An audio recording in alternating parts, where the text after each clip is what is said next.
students, welcome to my channel which is Simple Learning, and today we will study the remaining chapter named Population Dynamics, and this is the part 2 of this video. And in the previous video we studied about the overemployment, underemployment, and the difference between migration, immigration and emigration. So student, I hope in the previous video you understood the chapter well, and the remaining chapter we start from here, birth and death rate. And student, what do you mean by birth? Birth means जन्म and death means death होना, यानी कि मरना. तो ये जो rate है, यानी कि हम किसी भी कंट्री की ग्रोथ देखते हैं ना, उसमें कितनी पॉपुलेशन किस हिसाब से, अगर बर्थ रेट ज्यादा हो रही है तो इंक्रीज इन पॉपुलेशन है, किसके कंपैरिजन में, जब डेथ रेट क्या होगी, कम होगी. तो ऐसे करके इम्बैलेंस बन रहा है जो हमने प्रीवियस वीडियो में पढ़ा था. तो यहाँ पे हम स्टार्ट करते हैं कि ये जो बर्थ और डेथ रेट हमने पढ़ी थी, what do you mean by these two terms? The rate at which birth take place in a particular population is called birth rate. यानी कि जिस रेट पे जो बर्थ है वो होता रहेगा, यानी कि जैसे जन्म होता रहेगा बच्चों का, तो ये भी पॉपुलेशन क्या हो जाती है, इंक्रीज हो जाती है, जिससे कि तो ये जो बर्थ रेट है वो ये होता है कि जिस रेट के अकॉर्डिंग जो बर्थ है वो होता है. ठीक है, तो उस पॉपुलेशन में जितनी बर्थ हो रही है, वो जिस रेट से वो बर्थ हो रही है उसको बोलेंगे birth rate. It is also known as natality rate, और इसका जो दूसरा नाम है इसको ये भी जाना जाता है इस नाम से भी, नेटेलिटी रेट से. जो क्रूड बर्थ रेट है, यानी कि जिसका जो शॉर्ट फॉर्म में CBR है, उसको एक्सप्रेस किया जाता है कैसे? जो नंबर ऑफ बर्थ है वो हो रही है किसके, every 1000 individuals in a year. यानी कि जो 1000 इंडिविजुअल्स है एक साल में, जितने भी 1000 इंडिविजुअल्स है, ठीक है, उनका जो बर्थ हो रहा है किसके लिए, जो CBR है यानी कि क्रूड बर्थ रेट है, उसको एक्सप्रेस किया जाता है कि हर एक साल में, ठीक है, जो 1000 इंडिविजुअल्स है, ठीक है, तो हर एक साल के हिसाब से जो 1000 इंडिविजुअल्स हैं वो जो बर्थ लेंगे उसको बोला जाता है, ये रेट होता है जो. तो जो CBR है वो जो फॉर्मूला आता है, इसको CBR को फॉर्मूला निकालने के लिए वो होता है live birth in a year. Live birth का मतलब इस साल जो जितनी बर्थ हुई है, जितने लोगों ने जन्म लिया, जितने बच्चों ने जन्म लिया, ठीक है, वो हो गया. और P क्या होती है, एक एस्टिमेटेड पॉपुलेशन उस मिड ईयर में, यानी कि जो ईयर्स के आधे में जो भी एस्टिमेटेड पॉपुलेशन हम लगाते हैं, वो जो रेट है बर्थ का वो इन्फ्लुएंस होता है. किससे इन्फ्लुएंस होता है, इफेक्ट होता है, किससे होता है, इन फैक्टर से, फर्टिलिटी से. यानी कि अगर जो बर्थ रेट है उसमें क्या जाएगा, डिक्रीज हो जाएगा अगर वो, ठीक है, यानी कि बच्चे क्या नहीं हो पा रहे हैं, जन्म नहीं हो पा रहा है उनका, ठीक, इसको बोलेंगे फर्टिलिटी. यानी कि वो जब उनका जो बर्थ है वो होगा ही नहीं. न्यूट्रिशन, ठीक है, तो न्यूट्रिशन यानी कि हमने कई बच्चे देखे ना कि जिनको खाना ही नहीं मिल पाता, ठीक है, तो उनमें किसी ना किसी न्यूट्रिएंट की कमी होती है और उनकी डेथ हो जाती है. ठीक है, पॉलिसीज, अब जो पॉलिसीज अलग अलग आती है इससे भी, तो ये तो उसके नेगेटिव हो गए, ठीक है, इसके नेगेटिव साइड है. पर जो इंक्रीज रेट ऑफ बर्थ है वो क्यों है, एक तो जितने ज्यादा बर्थ लेंगे बच्चे, ठीक है, एक उनका न्यूट्रिशन जितना अच्छा ज्यादा होगा, तो यानी कि जैसे हमने पहले प्रीवियस वीडियो में पढ़ा था कि अगर डेथ रेट कम होगी तो पॉपुलेशन उससे भी ज्यादा होगी, है ना. अगर जन्म ज्यादा लेंगे और मरेंगे कम, यानी कि डेथ रेट कम होगी, तो पॉपुलेशन तभी भी इम्बैलेंस है. तो ये जो रेट ऑफ बर्थ है वो इन्फ्लुएंस होता है इन चीजों से. पॉलिसीज आती है अलग अलग. क्या पॉलिसीज आती है कि पॉलिसीज कौन कौन सी आती है, अलग अलग के लिए कौन सी चीजें प्रोवाइड करनी है, ऐसे करके कोई पॉलिसीज आती हैं इंडिया में, है ना, और अलग अलग उसमें फॉर्म आते हैं. और सोशल वैल्यूज, कल्चर, इलिटरेसी की वजह से भी हो जाता है रेट ऑफ बर्थ इंक्रीज. कैसे, अगर पेरेंट्स को ज्यादा पढ़े लिखे नहीं होंगे तो वो क्या सोचते हैं, जितने ज्यादा बच्चे वो सोर्स ऑफ इनकम है, यानी कि कल को वो जॉब लगेंगे और उतना ज्यादा हमारे पास पैसा आएगा. ये थिंकिंग होती है इलिटरेट लोगों की, जो पढ़े लिखे नहीं होते हैं. और कई लोग इग्नोरेंस करते हैं, यानी कि वो सोचते हैं कि जो देश की पॉपुलेशन है उससे हमें क्या मतलब. तो ये चीजें है, यानी कि जो रेट ऑफ बर्थ है वो इसलिए इंक्रीज हो रहा है क्योंकि जो बर्थ रेट है अगर वो इंक्रीज होता रहेगा तो पॉपुलेशन भी तो इंक्रीज होगी, ठीक है, और डेथ रेट अगर कम होगा तो तब भी पॉपुलेशन इंक्रीज हो रही है. The rate of occurrence of death is called death rate, जैसे कि हमने पढ़ा था कि जो डेथ का अक्रेंस यानी कि जो रेट होता है यानी कि मरने की दर, यानी कि इंडिया में जो पॉपुलेशन है उसमें जो डेथ रेट है वो क्या है, कितने लोग एक साल में क्या हो जाते हैं, जिनकी डेथ हो जाती है। It is also known as mortality rate, और इसको मोर्टेलिटी रेट पढ़ते हैं, और इसमें बर्थ रेट को बोलते हैं नेटलिटी रेट। जो अब यहाँ पे हमने बर्थ रेट निकाला था, क्रूड बर्थ रेट, और यहाँ पे हम क्रूड डेथ रेट का फॉर्मूला देखेंगे। तो वो भी वही है कि जितनी नंबर ऑफ डेथ अकर होगी, कि किसके हिसाब से, 1000 इंडिविजुअल्स एक साल में, उनके हिसाब से जितनी डेथ होगी। CDR यानी कि D divided by P multiply by 1000, तो यानी कि यहाँ पे नंबर ऑफ डेथ आप यहाँ पे पुट कर दोगे, और एस्टिमेटेड पॉपुलेशन उस मीडियर की यहाँ पे पुट कर दोगे, मल्टीप्लाई करोगे 1000 से, आपका क्रूड डेथ रेट निकल जाएगा। किसके अकॉर्डिंग है वो, पर 1000 इंडिविजुअल्स, यानी कि हर एक जो 1000 इंडिविजुअल्स है एक साल में, उनके हिसाब से। तो डेथ रेट को इन्फ्लुएंस कौन करती है बहुत, जैसे हम बोलते हैं ना डिस्ट्रक्शन होता है किसी भी चीज का, तो जब वार होती है उसमें बहुत सारे लोग मारे जाते हैं, जब डिजीज आती है तब उसमें भी लोगों की डेथ होती है। टेक्नोलॉजी आती है, जैसे कि आपने न्यूक्लियर बॉम्ब वगैरह देखा होगा, जो जापान में वहां कितने लोग मर गए थे, कहीं एयर क्रैश हो गया, कहीं कुछ, उससे भी लोग मर जाते हैं। मेडिकल फैसिलिटीज बहुत सारे लोगों को नहीं मिल पाती है, किन्हीं को दवाई वगैरह टाइम पे नहीं मिल पाती है, किन्हीं का ट्रीटमेंट टाइम पे नहीं हो पाता, इसलिए उनकी डेथ हो जाती है, और किन्हीं को खाना नहीं मिल पाता है, और किन्हीं को एजुकेशन, यानी कि कई लोगों को एजुकेशन नहीं मिल पाती है, तो कई लोग क्या कर देते हैं, डाइवर्ट हो जाते अपने पास से, तो ठीक है, तो लास्ट उनका यही चीजें रहती है। तो बहुत सारे क्या है इसमें फैक्टर है। तो जो बर्थ रेट है इंडिया की 2023 में, वो क्या थी, 16.6 पर 1000 इंडिविजुअल के हिसाब से, यानी कि एस्टिमेटेड है ये, किसके हिसाब से, 1000 इंडिविजुअल्स के हिसाब से इतनी है यहाँ की बर्थ रेट। और जो डेथ रेट थी वो 7.41, किसके हिसाब से, 1000, क्योंकि हमने देखा कि जो एस्टिमेटेड पॉपुलेशन होगी, तो एस्टिमेटेड पॉपुलेशन किसके अकॉर्डिंग, 1000 इंडिविजुअल्स के अकॉर्डिंग। तो यहाँ पे बर्थ रेट को आपको पर 1000 पॉपुलेशन के हिसाब से बता रखा है, और डेथ रेट आपको पर 1000 पॉपुलेशन के हिसाब से बता रखा है, ठीक है। तो यहाँ पे 1000 लोगों के हिसाब से देख रहे हैं कि कितनी डेथ रेट है, और 1000 लोगों के अकॉर्डिंग चल रहे हैं कि कितनी बर्थ रेट है। तो जो ग्राफ है वो रिप्रेजेंट कर रहा है बर्थ और डेथ रेट को, इंडिया के 2021 तक ये ग्राफ बता रहा है हमें, कि हमने इससे ये देखा है कि जो बर्थ और डेथ रेट है वो डिक्रीज हो रही है। यानी कि यहाँ पे आप देख रहे हो ना, बर्थ रेट ये ब्लू 1971 में, तो ये क्या इंक्रीज है, और डेथ रेट क्या डिक्रीज है।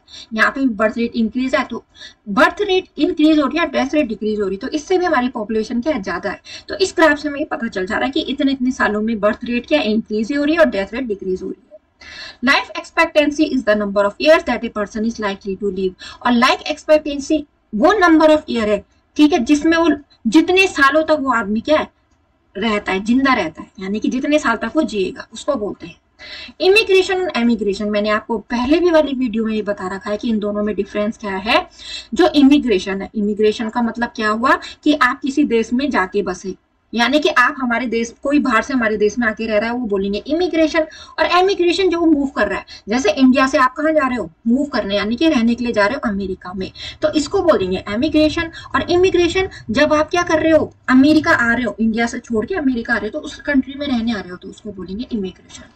Apart from the above factor, जो पॉपुलेशन है वो इसकी वजह से भी क्या है, इंक्रीज या डिक्रीज है कहीं पे, ठीक है, क्योंकि माइग्रेशन, माइग्रेशन का मतलब मूव कर जाना एक जगह से दूसरी जगह, जो मूवमेंट होता है लोगों का एक जगह से दूसरी जगह जाना, उसको बोलते हैं माइग्रेशन।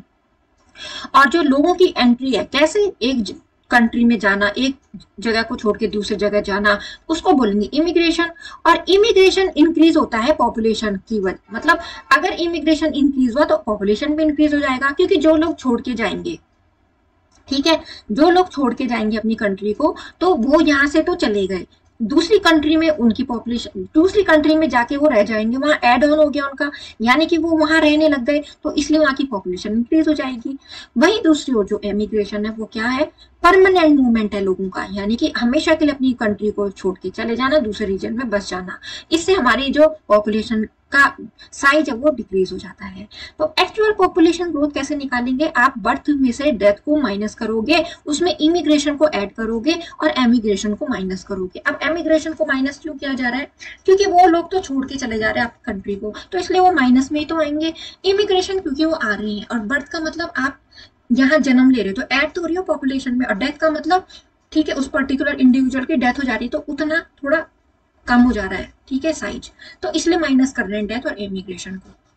अगर आपको इन दोनों के मीनिंग समझ में आ गए तो आप इस फॉर्मूले को इजिली कर सकते हो। 2022 में जो number of international migrants world wide, यानी कि पूरी दुनिया में जितने भी लोगों ने छोड़ी एक जगह का छोड़ के दूसरी जगह गए, वो कितने थे? 281 मिलियन। जो यूएसए, वहाँ की बहुत ज्यादा क्या इंटरनेशनल माइग्रेंट्स है वहाँ, क्योंकि हमने देखा वहाँ की इकोनॉमी अच्छी है। जिन लोगों को वहाँ के लिए रहने का प्रपोजल मिलता है वो वहाँ मूव कर जाते हैं, either in the field of technology, in the field of scientific reason, अगर अपने अपने रीजन है तो वो लोग वहां रहना पसंद करते हैं। और जो कंट्रीज है जिसमें बहुत ज्यादा पॉपुलेशन है, जिनमें माइग्रेंट ज्यादा हुए हैं, Germany, Saudi Arabia, Russia, UK, United, इनमें से आप लोगों के आई होप रिलेटिव भी वहां रहते होंगे। तो ये हमेशा के लिए अगर जिन्होंने छोड़ दिया तो यहाँ का पॉपुलेशन थोड़ा डिक्रीज हो गया, वहां की पॉपुलेशन इंक्रीज हो जाती है। इनको बोलते हैं माइग्रेंट, जो मूव कर जाते हैं एक जगह से दूसरी जगह। ए नंबर ऑफ फैक्टर में इन्फ्लुएंस माइग्रेशन, बहुत सारे फैक्टर भी इन्फ्लुएंस करते हैं माइग्रेशन को। फैक्टर को कहा गया है, जो क्लासिफाई किया गया इन फैक्टर को, वो है पुल और पुश फैक्टर हो गए। पुल फैक्टर का मतलब होता है किस मोटिव से आप इमिग्रेट कर रहे हो, यानी कि आप हमारी कंट्री में तो आ रहे हो पर आपका मोटिव क्या है। और पुश फैक्टर का मतलब होता है एमिग्रेशन, यानी कि आप हमारी कंट्री तो छोड़ रहे हो, इसका आपका मोटिव क्या है, यानी कि आप किस पर्पज से छोड़ रहे हो। तो पुश फैक्टर में भी अनएम्प्लॉयमेंट, पुश फैक्टर यानी कि पुश फैक्टर का मतलब हो गया आप क्यों छोड़ रहे हैं हमारी कंट्री, क्योंकि आपको दूसरी कंट्री में एम्प्लॉयमेंट मिल गया, ठीक है, वहां की पॉलिटिकल इकोनॉमिक कंडीशंस ठीक है, और हमारी कंट्री को आप इसलिए भी छोड़ रहे हो क्योंकि यहाँ क्या है, पुअर लिविंग कंडीशन है, यहाँ हेल्थ केयर फैसिलिटी अच्छी नहीं होंगी, आपको फैसिलिटी नहीं मिल पा रही होंगी, क्लाइमेट यहाँ की सही नहीं लगेगी, यहाँ डिजीज हो सकती है, अगर आपकी ये ट्रीटमेंट नहीं हो रहा आप तब भी मूव करते हो बाहर की कंट्री में। नेचुरल कैलेमिटीज, ठीक है, यहाँ बार बार क्या होती है, सिचुएशन आती है, कभी यहाँ अर्थक्वेक आ रहा है तो आप इसलिए भी छोड़ रहे हो। और सोशियो इकोनॉमिक बैकवर्डनेस, यानी कि आपको हो सकता है पैसों की भी जरूरत हो, तो ये हो गए पुश फैक्टर, ठीक है, जिसकी वजह से आप अपनी कंट्री को छोड़ के जा रहे हो दूसरी कंट्री में रहने के लिए। जॉब अपॉर्चुनिटीज, जैसे कि आपको प्लीजेंट क्लाइमेट मिलेगी, वहां इकोनॉमिक और सोशल सिक्योरिटी भी मिलेगी, पैसा भी अच्छा खासा मिल रहा है, तो ये क्या होगा पुल फैक्टर, ये आपको अट्रैक्ट कर रहे हैं कि वहाँ पैसा भी अच्छा, रहने की भी क्वालिटी, यानी कि वहाँ की जो रहने का कंडीशन है वो भी अच्छा, स्टेटस अच्छा है रहने का, ठीक है, पीपुल वे ऑफ लिविंग भी अच्छा है, तो इसलिए आप इमिग्रेट कर दे रहे हो, यानी कि आप दूसरी कंट्री में शिफ्ट हो रहे हो, रह रहे हो वहां। और एमिग्रेट का मतलब अपनी कंट्री छोड़ के दूसरी कंट्री में जा रहे हो। कंपोजिशन ऑफ पॉपुलेशन, जो कंपोजिशन ऑफ पॉपुलेशन है बहुत ही इंपॉर्टेंट कैरेक्टरिस्टिक है ह्यूमन रिसोर्स की, ठीक है, कुछ ग्रुप ऑफ पीपुल, ठीक है, वो क्या करते हैं, कुछ बेनिफिट बनाते हैं अपना इन एनवायरनमेंट से, अपनी स्किल और इंटेलिजेंस को यूज करके, और वही दूसरे लोग उसी कंडीशन में रह के, ठीक है, अपनी इकोनॉमिक प्रोग्रेस को पीछे ले आते हैं, यानी कि अगर उन चीजों को उनको नॉलेज ना हो तो वो जान ही नहीं पाएंगे, ठीक है। जैसे कि धीरे धीरे मैंने इन्वेंशन किया ना बहुत सारी चीजों को, पहले उसको नहीं पता था कि इस वाली चीज से हम खा सकते हैं, जो फ्रिक्शन होता है स्टोन के रब करने से, उससे हम खाना बना सकते हैं। धीरे धीरे टेक्नोलॉजी बदल गई, किसमें, जो आपके पास अब नई नई इन्वेंशन आ रही है, इलेक्ट्रिक गैस आ रहा है आपके पास जो इंडियन नेचुरल गैस है, जो भी चीजें आपके पास आ रही है वो इन्वेंशन ही तो है। तो जिन लोगों को ये नहीं पता रहता था उनकी इकोनॉमिक प्रोग्रेस उतनी आगे नहीं बढ़ पाई, और जिन लोगों को पता है उन लोगों ने अपना दिमाग लगा के अपनी स्किल यूज करके वहां पे क्या किया, उस चीज को फॉरवर्ड ले गए। जो मेन कॉज है डिफरेंस का वो है क्वालिटी, कल्चर, डिजायर, पीपुल, यानी कि ये जो कॉज है डिफरेंस का है, वो लोग पीछे क्यों रह गए जिनको नहीं पता था टेक्नोलॉजी के बारे में, क्योंकि हो सकता है उनके कल्चर में वैसा उनको अपॉर्चुनिटी नहीं मिली हो, या वो उसी कल्चर में रह गई हो, आगे ना बढ़े हो। और अपनी इच्छा भी तो होती है किसी चीज को जानने की इच्छा, वो भी कम हो। इकोनॉमिक डेवलपमेंट, अलग अलग इन्वायरमेंटल कंडीशन, यानी कि जितनी भी वर्ल्ड की इन्वायरमेंटल कंडीशन है वो डिफरेंट है वहाँ। जैसे कि आपने देखा होगा कि यहाँ कोई चीज पॉपुलर है, दूसरी कंट्री की चीज कोई पॉपुलर है, तो वो ह्यूमन एक्टिविटीज पे भी डिपेंड करता है, जो लोग उस चीज के लिए एफर्ट करते हैं वो चीज आगे सक्सेस होते हैं। साइंटिस्ट हमारे देश से भी मिलते हैं, दूसरे देश में मिलता है, तो उन पे डिपेंड करता है ना कौन कौन सी टेक्नोलॉजी पे कौन इन्वेंशन करेगा, ठीक है। एज कंपोजिशन, अब जो एज फैक्टर है वो भी एक अदर फैक्टर है पॉपुलेशन कंपोजिशन का। जो एज कंपोजिशन है वो क्या होता है, जो परसेंटेज होता है पीपुल का उनकी डिफरेंट एज के अकॉर्डिंग, डिफरेंट ग्रुप के अकॉर्डिंग, ठीक है, उस गिवन पॉपुलेशन का जो एज कॉम्पोजिशन है उसको 3 कैटेगरीज में डिवाइड किया है। चाइल्ड पॉपुलेशन 0 to 14 ईयर्स हो गया, 15 से 64 वर्किंग पॉपुलेशन, यानी कि इतने से इतने साल का, जब कोई भी इंडिविजुअल होगा वो काम करेगा। और 65 प्लस ओल्ड पॉपुलेशन यानी कि बूढ़े हो जाते हैं जो, तो ये उन्होंने कैटेगरी बनाई है एज कंपोजिशन के अकॉर्डिंग। जो सेकंड कैटेगरी है वो कंट्रीब्यूट करती है बहुत ज्यादा इकोनॉमिक डेवलपमेंट उस कंट्री के। जो चाइल्ड और ओल्ड पॉपुलेशन है वो डिपेंडेंट पॉपुलेशन है। क्यों है वो डिपेंडेंट पॉपुलेशन? क्योंकि आप लोगों के लिए आपके मम्मी पापा एफर्ट कर रहे हैं ना, काम कर रहे हैं, तो आप लोगों को खाना मिल रहा है, आपको एजुकेशन मिल रही है। आप अभी तो इस एज में तो नहीं कमा रहे आप, ठीक है। और सेकेंड थिंग ये है कि जो ओल्ड पॉपुलेशन है वो क्या है, डिपेंडेंट है, यानी कि जो बूढ़े लोग वो काम तो नहीं कर पाएंगे, वो दूसरों पे तो डिपेंड है, खाने के लिए भी, रहने के लिए भी, तो इसलिए ये दोनों डिपेंडेंट पॉपुलेशन है। जो वर्किंग पॉपुलेशन है वो उनका ख्याल रख रही है। तो वर्किंग पॉपुलेशन 15 to 64 ईयर्स। जो इकोनॉमिक डेवलपमेंट है कंट्री का, डिपेंड करता है इतने सारे पीपुल पे, यानी कि जो नंबर ऑफ प्रोडक्टिव पीपुल है उन पे भी डिपेंड करता है। ईयर 2001 में 0 to 14 में 29.3% बता रहा है, और 15 to 64 की जो एज रही होगी उसमें 65.1% वर्किंग, यानी कि इसमें बता रहा है कि कितने लोग कितने परसेंटेज के हिसाब से वर्क करते हैं। अब ये थोड़ा 2011 में डिक्रीज हो गया है, यानी कि डिपेंडेंट इतने, ये लगा लो ना, काम करने वाले कम हो गए और डिपेंडेंट लोग इतने, तो लगा लो उन लोगों को कितना मैनेज करना पड़ता होगा। ये आपके पास मैप दिया है, आपकी बुक में होगा, आप समझ सकते हो उसको, ठीक है। इस मैप में हमें ये बता रखा है कि पॉपुलेशन डेंसिटी किसकी कितने अकॉर्डिंग है, जैसे उत्तर प्रदेश की कितनी है, राजस्थान की, तो यहाँ से आप लगा सकते हो कि वहां पॉपुलेशन कितनी है। सेक्स रेशियो, अब जो नंबर ऑफ फीमेल है पर 1000 मेल के, यानी कि पर 1000 मेल में जो नंबर ऑफ फीमेल है वो है sex ratio. Sex ratio is also playing a vital role in the composition of population, ठीक है। हम कई जगह देखते हैं कि लड़कियों की जो पॉपुलेशन है वो कम है और लड़कों की पॉपुलेशन ज्यादा है, ये भी होता है ना। तो ये जो सेक्स रेशियो है ये यही बताता है कि लड़कियों की जो नंबर ऑफ फीमेल है वो पर 1000 मेल के अकॉर्डिंग कितने हैं, तो वही हो गया रेशियो निकालना। A balance ratio between the two reflect a better society, अगर इन दोनों में अच्छा बैलेंस है, यानी कि लड़के और लड़कियां बराबर है, बराबर का मतलब उनकी नंबर ठीक बराबर में है, ठीक है, तो वो एक सोसाइटी को प्रोग्रेस की तरफ ले जाता है। हमारी जो इंडिया में जो सेक्स रेशियो 2011 में 940 था, ठीक है, किसके कंपैरिजन में, 2001 के कंपैरिजन में, क्योंकि 2001 में तो 933 था और 2011 में 940 था, तो 940 यानी कि ज्यादा है 2011 में। For instance When we say that the sex ratio in India is 940, जब हम देखते हैं कि जो सेक्स रेशियो इंडिया को 940, तो इसका मतलब होता है कि जो 940 गर्ल्स हैं वो कितने, हर एक 1000 बॉयज में से 940 क्या है, गर्ल्स हैं। तो इसका मतलब ये होता है for every 1000 boys there is 940 girls, तो इतने में से 940 गर्ल्स है। मतलब लिटरेसी रेट, जो टोटल परसेंटेज होता है पॉपुलेशन का किसी भी एरिया का किसी पर्टिकुलर टाइम में, ठीक है, वो एज कितनी होनी चाहिए, 7 ईयर्स और उससे ऊपर होनी चाहिए, जिसको पढ़ना लिखना आना चाहिए, जो सही से उनको समझता हो, तो उसको बोलते हैं लिटरेसी रेट। लिटरेसी रेट ये दूसरा फैक्टर और डिटरमिन करने का पॉपुलेशन की कंपोजिशन को, जो क्वालिटी होती है पॉपुलेशन की वो बहुत ज्यादा इंपॉर्टेंट होती है, जिसके कंपेरिजन में क्वांटिटी होती है पॉपुलेशन की। क्वालिटी का मतलब स्टूडेंट जो लिटरेसी रेट है, जैसे कि जितने ज्यादा लोग लिटरेट होंगे उतने समझदार भी तो होंगे वो, है ना, तो उतना वो देश क्या करेगा, प्रोग्रेस तो करेगा, है ना। अगर यहाँ पॉपुलेशन ज्यादा होगी और यहाँ इलिटरेसी ज्यादा होगी तो क्वांटिटी क्या हो जाएगी, उस क्वांटिटी से हमें कोई मतलब नहीं है ना, हमें तो क्वालिटी चाहिए। क्वालिटी का मतलब सबको क्या हो, पढ़ाई लिखाई का मौका मिले, तो ये हो गई क्वालिटी उस पॉपुलेशन की। अब क्वांटिटी क्या मतलब, केवल नंबर, केवल हमारी इंक्रीज हो रही है पॉपुलेशन, यहाँ इलिटरेसी रेट अगर बहुत ज्यादा हो गया तो उसका क्या फायदा। तो इससे ज्यादा इंपॉर्टेंट है क्वालिटी ऑफ पॉपुलेशन, किसके कंपेरिजन में, क्वांटिटी ऑफ पॉपुलेशन की। A country with high literacy rate has more educated, trained and scientific minded population। जैसे कि मैंने आपको बताया, लिटरेसी रेट अगर बहुत अच्छा होता है तो एजुकेटेड लोग बहुत ज्यादा निकलेंगे हमारे देश से, ट्रेंड भी और साइंटिफिक माइंडेड भी बहुत ज्यादा होंगे। They can bring about technological advancement in the country, हमारे कंट्री में बहुत ज्यादा टेक्नोलॉजी एडवांस चलेगी हमारी, क्योंकि इतने ज्यादा माइंड मिलेंगे हमें। This lead to faster economic growth, और जिसकी टेक्नोलॉजी का जो बहुत ज्यादा स्ट्रॉन्ग है जो देश, तो वही तो आगे होता है इकोनॉमिक ग्रोथ में भी। वही दूसरी तरफ अगर यहाँ इलिटरेट पॉपुलेशन होगी, जैसे कि मैंने आपको बताया कि क्वांटिटी ऑफ पॉपुलेशन ज्यादा होगी, यानी कि यहाँ इलिटरेट पॉपुलेशन होगी, तो ये क्या हो जाएगी, हमारे लिए परेशानी बन जाएगी हमारी एक कंट्री के ग्रोथ में। जो डेवलप कंट्री जैसे कि यूएसए, फ्रांस, जापान, इनकी बहुत ज्यादा लिटरेसी रेट है। क्यों, क्योंकि यहाँ ना पॉपुलेशन भी लिमिटेड है, ऐसी नहीं है जैसे हमारे इंडिया में, ठीक है, इतनी ज्यादा नहीं है। और वहां क्या होते हैं, वहां बहुत अच्छी फैसिलिटीज है और वहाँ जो लिटरेसी रेट है वो भी बहुत अच्छी है, यानी कि इतने सारे लोग वहाँ लिटरेट रहते हैं। यूएसए में 97%, फ्रांस में 99 और जापान में 99। पर जो इंडिया की लिटरेसी रेट है स्टूडेंट कितनी कम है ये देख लो। 2011 में 74.04% थी, जो कि बहुत कम है।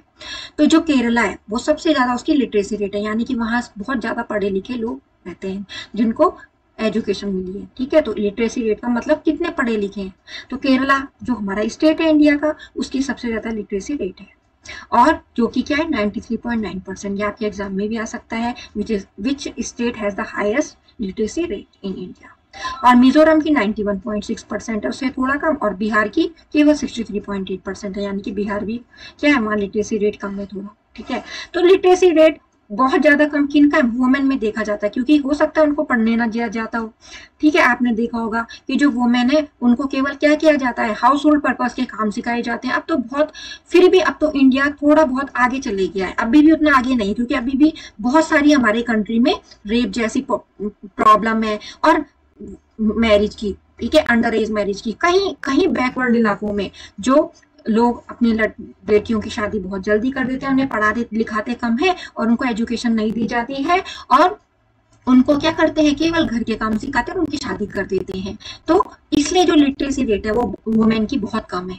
और अगर वुमेन की लिटरेसी रेट कम रही तो स्टूडेंट आगे जो बेस होती है फैमिली का वो वुमेन होती है, तो अगर वही इलिटरेट रही तो आगे जो फैमिली होगी वो कैसे होगी फिर, है ना। तो इसलिए जो वुमेन है उसको भी हमें लिटरेट करना चाहिए, हमें उसको भी पढ़ाना लिखाना चाहिए। वुमेन का मतलब वुमेन ही नहीं, गर्ल्स आती हैं इसमें, ठीक है, गर्ल्स भी आती हैं। रूरल अर्बन डिस्ट्रीब्यूशन, अब हम पढ़ेंगे रूरल अर्बन डिस्ट्रीब्यूशन कैसा है। जो इंडस्ट्रियलाइजेशन है और जो अर्बनाइजेशन है, दोनों का मतलब हुआ स्टूडेंट, इंडस्ट्रियलाइजेशन का मतलब इंडस्ट्रीज का इंक्रीज हो जाना, कहाँ, शहरों में, वहां जो भी काम वगैरह है। अर्बनाइजेशन का मतलब होता है बस जाना, यानी कि बहुत सारे लोग जैसे आके बस जाते हैं जहाँ बहुत ज्यादा फैसिलिटी हो, और वहां क्या होता है डिफोरेस्टेशन वगैरह जो भी चीजें हैं, पेड़ों को काट के वहां घर बना लो, है ना। तो ये हो गया अर्बनाइजेशन, शहरीकरण हो जाना, गाँव छोड़ जाना लोगों को और शहर में आ जाना। इसलिए जो डेवलप कंट्रीज है वहाँ अर्बन पॉपुलेशन रूरल पॉपुलेशन से ज्यादा है। पर जो डेवलपिंग कंट्रीज है ये पिक्चर वहां क्या है, उल्टी है पूरी। कैसे, with agricultural economy, agriculture economy के साथ साथ जो डेवलपिंग कंट्रीज है वहां रूरल पॉपुलेशन भी बहुत ज्यादा है। ठीक है, 2000 साल जो 2000 वाला साल रहा होगा उसमें 47% जो वर्ल्ड पॉपुलेशन की है वो अर्बन कैटेगरी की है, और 53% केवल रूरल की है। तो यानी कि आप लगा लो यहाँ पे क्या है, रूरल पॉपुलेशन ज्यादा है, अर्बन पॉपुलेशन कम है। पर इंडिया में 2011 में ये अर्बन पॉपुलेशन क्या हो गई, डिक्रीज हो गई, और रूरल 68.82%, यानी कि रूरल में लोग, यानी कि गाँव में लोग इतने ज्यादा रह रहे हैं, कहाँ, इंडिया में। जियो बज में आपके पास इंफॉर्मेशन दी रहती है। जो इंडिया है उसमें जो पॉपुलेशन है, उसकी जो पॉपुलेशन है वो 50% मोर है। ठीक है, किससे, बिलो द एज ऑफ 25, यानी कि वहां की जो पॉपुलेशन है, तो जो 25 से नीचे, 25 की एज से नीचे वाले लोग इतने ज्यादा है, और more than 65% below the age of 35, और जो 35 से नीचे वाली एज है वो कितने, 65% है यहाँ। इन 2020 जो एवरेज एज है इंडिया की वो क्या है, 32 ईयर्स मानी गई है, कि ये जो 32 ईयर्स है एवरेज एज हो गई। ठीक है, और कंपैरिजन करके किसका, जो चाइना है वहां क्या एवरेज एज मानी जाती है 38, और जापान में 48। ठीक है, 2030 से पहले ये एज मानी जाती है अभी तक। इंडिया की डिपेंडेंसी रेशियो, ठीक है, वो क्या है 31.2%, यानी कि मैंने आपको भी बताया डिपेंडेंट रेट अगर इंडिया का है तो उसको किसको देखना पड़ रहा है, बच्चों को भी और बूढ़ों को भी। तो डिपेंडेंट फैक्टर हमने पढ़ा था ना पीछे, कितने से कितने तक का, 15 से लेकर 64 तक। तो ये वर्किंग पॉपुलेशन हो गई। ठीक है, तो यही आपको यहाँ पे बता रहा है कि किस किस एज को कैसा माना जाता है ऑल कंट्रीज में। ठीक है, पैटर्न ऑफ पॉपुलेशन चेंज। अब जो पैटर्न है पॉपुलेशन चेंज का क्या है, जो स्टेप लिए जाते हैं, डेवलप कंट्री जो स्टेप लेती है, ठीक है, वर्ल्ड की जो डेवलप कंट्री है स्टेप लेती है बर्थ रेट को कंट्रोल करने में, और वो सक्सेसफुल भी है। पर अंडर डेवलप कंट्रीज में, ठीक है, अंडर डेवलप कंट्रीज और डेवलपिंग कंट्रीज में ये सक्सेसफुल नहीं है। क्यों, क्योंकि वह इलिटरेसी बहुत ज्यादा है, और जितने ज्यादा लोग इलिटरेट होंगे उतनी ज्यादा पॉपुलेशन इंक्रीज होती है, क्योंकि उन लोगों को पढ़े लिखे नहीं होते वो लोग, तो वो सोचते हैं कि जितने ज्यादा हमारे बच्चे होंगे वो सोर्स ऑफ इनकम हो गए, ठीक है, वो कल को जॉब लगेंगे उतना और उतना, ऐसे लोगों की सोच रहती है, और उनको फैमिली प्लानिंग वगैरह में भी वो क्या पीछे रह जाते हैं। Birth rate has reduce to some extent, जो बर्थ रेट है उसको रिड्यूस कर सकते हैं थोड़े बहुत। जो डिक्रीज है डेथ रेट का वो भी क्या है इसका बड़ा रीजन है। क्यों? क्योंकि जो मेडिकल साइंस है वो बहुत ज्यादा क्या हो गई है, डेवलप हो चुकी है और सब दवाई खा रहे हैं, हर चीज के इंजेक्शन आ रहे हैं, तो डेथ रेट इस वजह से भी कम हो गई। और अगर डेथ रेट कम हो गई तो अगर डेथ रेट कम हो गई और बर्थ रेट इंक्रीज हो गई तो पॉपुलेशन तो अपने आप ही इंक्रीज हो जाएगी और इसकी वजह से पॉपुलेशन इंक्रीज है।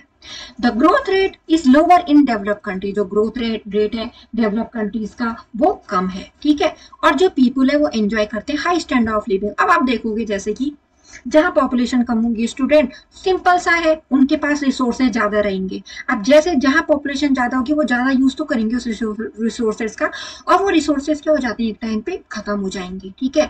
और जो डेवलप कंट्रीज है वहां क्या है, वहां हाई स्टैंडर्ड क्यों है, लोगों का रहने जीने का तरीका बहुत अच्छा है। क्यों है? क्योंकि वहां की पॉपुलेशन ज्यादा नहीं है। जब जिस भी कंट्री की पॉपुलेशन कंट्रोल में रहती है ना स्टूडेंट, तो वहां के जो सोर्सेज हो गई, फैसिलिटीज हो गई, बहुत अच्छी रहती है, क्योंकि लोगों के कम होने से वो इतनी ज्यादा यूज नहीं होती है, उनका एक्सप्लॉयटेशन उतना ज्यादा नहीं होता है और वो कंट्री की पॉपुलेशन को भी नहीं बढ़ाते हैं। Infant mortality has been reduce, जो छोटे बच्चों की मोर्टेलिटी यानी कि उनकी जो डेथ रेट है वो कम है, ठीक है, डेवलपिंग कंट्रीज में जैसे कि इंडिया में। और जो लाइफ एक्सपेक्टेंसी है वो बहुत ऊपर है, यानी कि यहाँ के लोग तो बहुत लंबे टाइम तक जीते हैं, ठीक है, as against only 23 years in 1901। और 1901 में केवल आदमी 23 साल तक जी पाता था और अब आदमी 70 साल तक जी पाता है। और जो लाइफ एक्सपेक्टेंसी है किसकी, यूएसए की, वो है 79.8% और फ्रांस की 82.3 और जापान की इतना और इंडिया की 70.0%, ठीक है। तो ये अलग अलग है। दे रही कि आपको कि लाइफ एक्सपेक्टेंसी का मतलब होता है, जो लाइफ एक्सपेक्टेंसी होती है उसका मतलब होता है कि वो जो इंडिविजुअल कितने साल तक जिएगा, ठीक है। तो ये भी क्या है हमारे इंडिया में बहुत ऊपर तक, क्योंकि यहाँ के लोग बहुत ज्यादा लंबे टाइम तक भी जीते हैं। पॉपुलेशन लंबे टाइम तक का मतलब हो गया 70 ईयर्स भी बहुत बड़ी बात है, 80 ईयर्स, कोई तो 100 ईयर्स पूरा करते हैं। पॉपुलेशन पिरामिड क्या होता है? पॉपुलेशन पिरामिड एक मेथड होता है समझने का पॉपुलेशन कंपोजिशन को किसी भी कंट्री के, किसके अकॉर्डिंग, एज और सेक्स के according, with the help of A population pyramid. जो टोटल पॉपुलेशन होती है कंट्री की, इसकी मदद से उसको कैटेगराइज किया जाता है अलग अलग एज ग्रुप में और अलग अलग सेक्स में, यानी कि मेल फीमेल, गर्ल्स बॉयज और एज के according. In the population pyramid, total population is divided into age groups, usually at intervals of 5 years in terms of percentage. तो स्टूडेंट जैसे कि जो पॉपुलेशन पिरामिड है उसमें जो टोटल पॉपुलेशन होती है उसको डिवाइड करते हैं एज ग्रुप के अकॉर्डिंग और इंटरवल्स के, जैसे आप कोई ग्राफ बनाते हो ना तो इसको भी हम बार ग्राफ के फॉर्म में रिप्रेजेंट करते हैं ना, तब दिखाते हैं हम मेल फीमेल कौन कितनी एज के अकॉर्डिंग है, ठीक है। तो जो इंटरवल लेंगे हम वो कितने साल का लेंगे, 5-5 साल का लेंगे परसेंटेज के फॉर्म में, और इसको रिप्रेजेंटेटिव किया जाता है किस फॉर्म में, सक्सेसिव हॉरिजॉन्टल बार ग्राफ में। मैं आपको फिगर के थ्रू भी बताती हूँ। और जैसे जो बार ग्राफ है वो रिसेंबल करता है पिरामिड। पिरामिड कैसा होता है स्टूडेंट, कोन शेप का होता है ना, मतलब बेस उसका क्या होता है, ब्रॉड होता है और जो उसका टॉप होता है वो क्या होता है, बहुत pointed. It is called population pyramid. तो इसको बोलते हैं student population pyramid. The broad base of the pyramid representing child population reflect high birth rate. तो स्टूडेंट जैसे कि है ना, ये पिरामिड शेप का दिख रहा है आपको, ठीक है। तो यहाँ पे एक स्टूडेंट आपके पास ये जो दिख रहा है ये किस फॉर्म में दिख रहा है, पिरामिड। तो पिरामिड ऐसी तो होता है ना, देखो ना इसका शेप, जैसे मैं इसको इस हाइलाइटर से पॉइंटर से दिखा रही हूँ, ये देखिए, तो ऐसी तो होता है पिरामिड, ये है ना, पिरामिड आपका ऐसी तो बनता है। ये हो गया बेस। तो ये जो ब्रॉड बेस है, ठीक है, ये ब्रॉड बेस है, ये क्या बताएगा बर्थ रेट को, यानी कि जो बच्चे हैं, ठीक है, कितने जन्म हो रहा है, यानी कि जो हमारा इंडिया उसमें कितने बच्चे जन्म ले रहे हैं। तो यहाँ पे बर्थ रेट आ गया, किस रेट से, ठीक है। और यहाँ पे क्या आ जाएगा, डेथ रेट, यहाँ पे आ जाएगा डेथ रेट को शो करता है और यहाँ पे बर्थ रेट को, ठीक है। If it is narrow it means death rate is high, और अगर ये नैरो है तो इसका मतलब हो गया डेथ रेट हाई है, ठीक है। This is done in case of under developed countries like Bangladesh and others. यानी कि जो ऐसा कि जो ब्रॉड बेस है पिरामिड का वो रिप्रेजेंट करेगा चाइल्ड की पॉपुलेशन को, यानी कि ब्रॉड का मतलब हो रहा है वो उतना बार ग्राफ क्या हो रहा है, ब्रॉड हो रहा है, यानी कि उतने ज्यादा बर्थ रेट, यानी कि उतने जन्म ले रहे हैं बच्चे। और अगर वो नैरो है तो इसका मतलब जो डेथ रेट है वो क्या है, हाई है। This is done in case of, ये कहाँ पे किया जाता है, जहां पे अंडर डेवलप्ड कंट्रीज होती हैं, जैसे कि बांग्लादेश और दूसरी कंट्रीज। अब जो डेवलपिंग कंट्रीज है जैसे कि इंडिया, तो इसमें जो इन्फेंट इन्फेंट मोर्टेलिटी रेट है, यानी कि डिक्रीजिंग हो रहा है वो। इन्फेंट का मतलब छोटे बच्चे, ठीक है, और मोर्टेलिटी रेट को क्या कहते हैं, डेथ रेट कहते हैं। तो वो डिक्रीज हो रहा है, ठीक है, वो डिक्रीज हो रहा है, तो उसको किस पे रखेंगे, बेस पे रखेंगे, with young population broad due to decreasing death rate. और जो यंग पॉपुलेशन है, जो यंग पॉपुलेशन है वो क्या है, ब्रॉड, यानी कि ज्यादा है यंग पॉपुलेशन। क्यों, क्योंकि अगर डिक्रीज हो रही है डेथ रेट, यानी कि अगर किसी की भी डेथ नहीं हो रही है, तो वो क्या हो जाएगा, उससे क्या हो जाएगा, जो यंग लोग होंगे वो रहेंगे ना उतने, in spite of marginal decrease in birth rate, बजाय किसके, जो बर्थ रेट है उसमें थोड़ा बहुत ही डिक्रीज होता है। तो जो डेवलपिंग कंट्रीज है उसमें जो इन्फेंट मोर्टेलिटी रेट है, ठीक है, has kept the pace with young population, यानी कि उसको किसके साथ करते हैं कम, उसको किसके साथ बनाए रखते हैं, यंग पॉपुलेशन। अब जैसे कि यहाँ पे ये है, ठीक है, तो ये क्या हो गया, यहाँ पे मैंने बोला कि जितने बच्चे जन्म लेंगे, ठीक है, वो ब्रॉड होगा पेस, यानी कि हाई बर्थ रेट होगा जब, ठीक है, और यहाँ पे डेथ रेट होगा, तो अगर डेथ रेट ज्यादा है तो वो इसमें डिक्रीज हो जाएगा, यानी कि यहाँ पे क्या हो रहा है, अगर डेथ रेट इंक्रीज है तो यहाँ पे हम क्या रख देंगे उसको, यहाँ पे क्या जाएगी, डेथ रेट आ जाएगी ना, वो है ना, यानी कि क्या हो रहा है, उतनी क्या हो रही है, हमारी पॉपुलेशन कम हो रही है, तो इसलिए वो टॉप पे, और यहाँ पे जो बर्थ लेगा वो इंक्रीज करेगी ना हमारी पॉपुलेशन को, तो इसलिए यहाँ पे हम क्या बोल रहे हैं कि जो ये इसका बेस होता है वो ब्रॉड होता है, क्योंकि उतनी ज्यादा क्या हो रही है, इंक्रीज हो रही है पॉपुलेशन। अब जो यंग पॉपुलेशन है वो हमने क्या बोला, जैसे कि इंडिया है डेवलपिंग कंट्रीज में, तो जो यंग पॉपुलेशन है और जो इन्फेंट, यानी कि जो उससे छोटे जो बच्चे हैं, ठीक है, जो चिल्ड्रन है और जो यंग है, तो उनका बेस सेम होगा। क्यों, क्योंकि जब डेथ रेट, यानी कि जो डेथ रेट में डिक्रीज आएगा, यानी कि डेथ होगी नहीं लोगों की, तो वो यंग पॉपुलेशन क्या हो जाएगी, वो जो बार ग्राफ होगा वो ब्रॉड, उसका बेस ब्रॉड ही तो होगा, यानी कि वो किससे रिसेंबल करेगा, फिर इससे ना बर्थ रेट के बार ग्राफ से, यानी कि बर्थ रेट के डाटा से, ठीक है। तो ये जो यहाँ पे आपके पास पॉपुलेशन पिरामिड दे रखा है, तो यहाँ पे वो एज ग्रुप दे रखे हैं, यानी कि 0 से 4 तक यहाँ ने इतने मेल क्या है ब्लू में, और ये फीमेल क्या है रेड में, ठीक है। तो यहाँ पे उनकी एज ग्रुप के हिसाब से यहाँ पे डिवाइड किया गया है, और यहाँ पे उनके सेक्स, यानी कि मेल इधर है, ये है मेल, और ये क्या है, फीमेल। तो आई होप आपको ये अच्छे से समझ में आ गया होगा स्टूडेंट, क्योंकि इस वाले चैप्टर में आपके पास क्या है, इसको समझने के लिए बहुत, ठीक है। तो यहाँ पे आपको क्या करना पड़ेगा, इसको ऐसे समझ के ध्यान रखना पड़ेगा, ठीक है। In developing countries, decreasing infant rate, mortality rate has kept the pace. The young, ये तो मैंने बता दिया था। But in developed countries like USA, जैसे कि जो developed countries है, जैसे कि जो USA है, जापान है, फ्रांस है, तो उसमें जो बर्थ रेट है वो डिक्रीज होता है, और जो डेथ रेट है, ठीक है, जैसे कि जो बर्थ रेट है वो डिक्रीज हो रहा है, और जो डेथ रेट है उसको फिर कहाँ पे रखेंगे, बेस पे रखेंगे, है ना, किसको, बर्थ रेट को, और डेथ रेट को टॉप रखिए, टॉप एट मीडियम लेवल, यानी कि या तो टॉप पे या मीडियम लेवल पे आएगा। There is more working population, क्योंकि हमने जस्ट जो पढ़ा था वर्किंग पॉपुलेशन हमने पढ़ी थी ना, इससे इस एज के बीच में, तो क्योंकि वहां वर्किंग पॉपुलेशन ज्यादा है, ठीक है, तो ऐसी कंट्रीज में, कहा यूएसए जापान में, तो इसलिए वहां पे जो डेथ रेट है, वो जो बर्थ रेट है वो डिक्रीज है, और डेथ रेट क्या है, हैज केप्ट द बेस, यानी कि डेथ रेट क्या है, बहुत कम लोग मरते हैं, ठीक है, क्योंकि वहां पे वर्किंग पॉपुलेशन ज्यादा है। तो जो वर्किंग पॉपुलेशन है उस पर लोड किसका है, किसका रहता है, ओल्डर पर्सन का भी, ओल्ड पर्सन का भी, और न्यू पर्सन का, वो जो छोटे बच्चे होते हैं उनका भी, और जो बूढ़े हैं उनका भी, ठीक है, इन्फेंट का भी। India is a country with total population, और इंडिया क्या है, कंट्री है जिसकी टोटल पॉपुलेशन क्या है, 1210 मिलियन 2011 में, और ये इंक्रीज 1901 जो साल था उसमें जो 236 मिलियन से लेकर 361 मिलियन का वो जब 1951 साल आते, और 2001 तक इसने 1 बिलियन को क्रॉस कर दिया, ठीक है।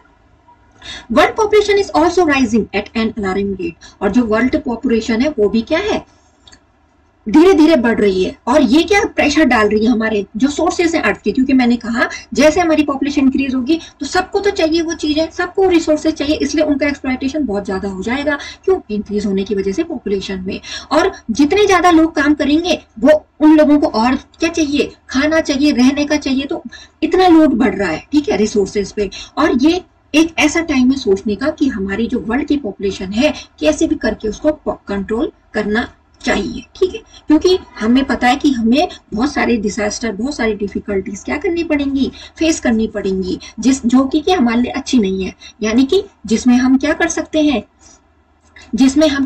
सोच समझ सकते हैं, है ना, सोच समझ सकते हैं किसके बारे में, अपने रिसोर्सेज को बचाने के लिए। कैसे हम अपनी रिसोर्सेज को कंजर्व कर सकते हैं, ताकि जो आगे की जनरेशन आए वो भी तो देख सके उनको, जब वो खत्म हो जाएंगे और धीरे धीरे करके जो रिसोर्सेज अपनी लिमिट फॉर्म में हो गए, यानी कि उनका हमने इतना यूज कर लिया, वो एक टाइम पे एक्सटिंक्ट हो जाएंगे अब, है ना। और कुछ जो हम रिसोर्सेज देखते हैं वो तो बहुत टाइम टेकिंग होता है, यानी कि उनको बहुत टाइम लगता है दोबारा बनने में। तो इसलिए हमें इस बारे में सोचना चाहिए कि जो इंक्रीजिंग पॉपुलेशन है उसका कोई सॉल्यूशन है, हमें कंट्रोल करना चाहिए इतनी वर्ल्ड पॉपुलेशन को किसी भी तरीके से। सो स्टूडेंट, आई होप आपको ये चैप्टर अच्छे समझ में आया होगा। पॉपुलेशन डायनेमिक्स में मतलब जो जनसंख्या क्या होती रहती है, चेंज होती रहती है। जैसे कि हम पढ़ रहे हैं कि इस ईयर में इतनी थी तो इस ईयर में डाटा इतनी इंक्रीज हो गए, और हमने इसमें अलग अलग टाइप के टर्म्स पढ़े, जैसे कि इमिग्रेशन, एमिग्रेशन और बर्थ रेट, डेथ रेट। ये आपके एग्जाम में भी आ सकते हैं, आप इनको ध्यान रखना। So student, thanks for watching.